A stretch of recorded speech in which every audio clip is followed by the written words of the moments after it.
What's up, guys? So today we having a sausage illusions for illusions. Okay?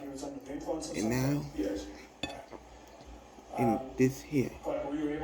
Here. Okay, next is this here. So Mary, that line of questioning, why is the prosecution going ahead and going down that line? They've never hidden from the fact that George Floyd was using drugs at the time, but it also goes to show, along with the video, that George Floyd was perfectly capable of functioning. If you watch that video, you can see George Floyd walking back and forth. He's actually there for a period of time because his cell phone was being repaired. You can see him laughing and joking and talking to people. And as the witness described, they had a conversation about football versus baseball. Mr. Martin described George Floyd as being very friendly. And he said, yeah, it was clear that he was high, but he was functioning just fine. So I think both of those things are important, not for the state not to run away from the fact that George Floyd had been on drugs. That's not a surprise here.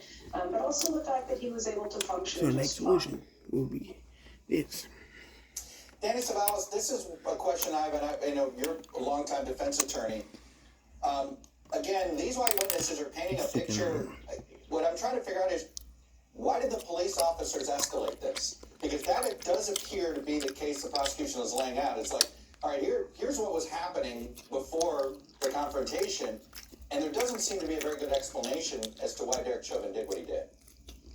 It's an interesting question. I'm sure Ms. Moriarty could tell you that in most places, when the police are called, once the decision is made to pull somebody out of the car, you're getting out of that car. And if that ends with you in the back of a police car, it ends with you in the back of a police car. Similarly, once the police make the decision to arrest, you are getting arrested. And if that means they have to use force, they will escalate force until they can secure you and put you in the back of the car.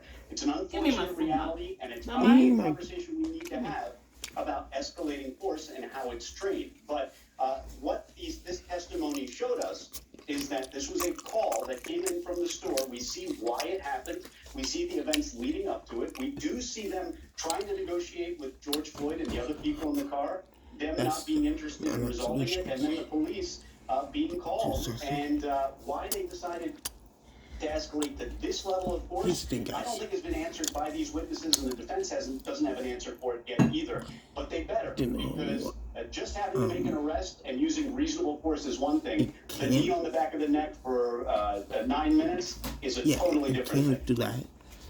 We guys. Barry, how do you think the prosecution's doing so far? I think it's like that. I think you're doing really well, and I want to go back to that point. I don't think we knew before today that it was certainly possible that George Floyd didn't even know that he had given a fake $20 bill.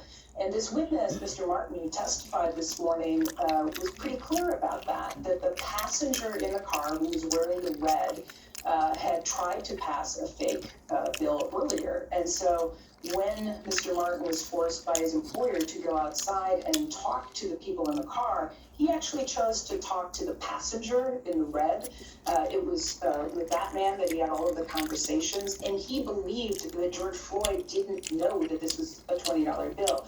And that makes a big difference, or a fake $20 bill. That makes a big difference because this is actually a gross misdemeanor in Minnesota. It should not have meant that the police were approaching the car with a gun and immediately taking him into custody. He could have been given a citation, an investigation being done.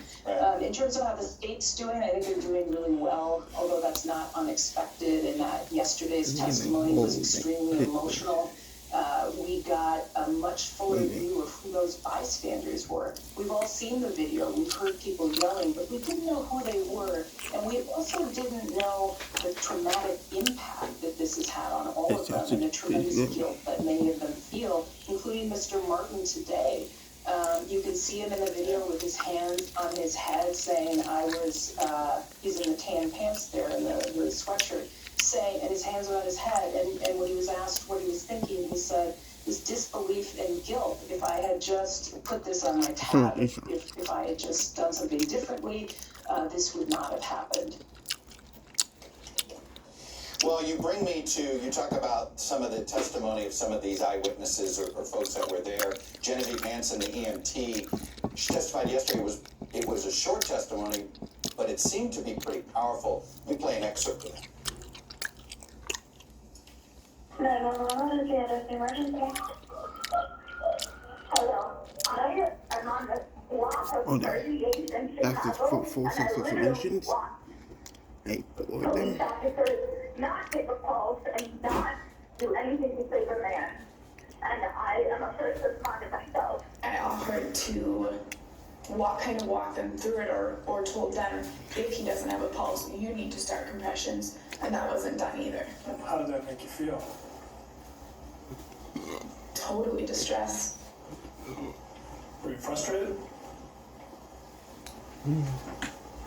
Yes.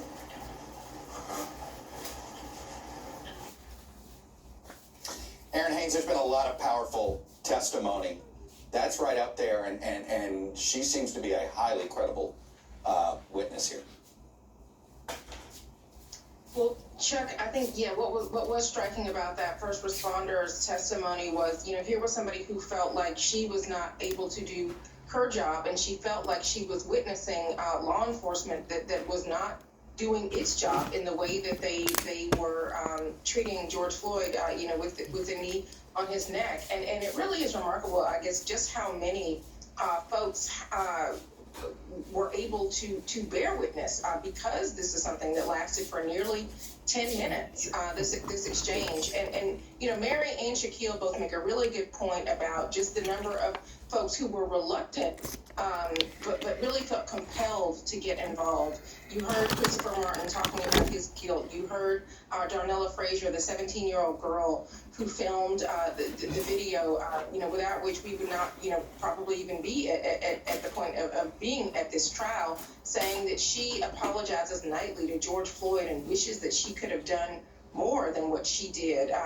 You also saw, that final witness who was saying, he felt compelled to make the video, but also, was filming in spite of the fact that he was scared or worried that he might be attracting police attention for himself. And he really, wasn't trying to do that. And Christopher Martin saying that he deleted that video because he didn't want to attract undue attention. He didn't want to get his mother involved. And so, goodbye. See you in my next these folks, despite being reluctant, still felt compelled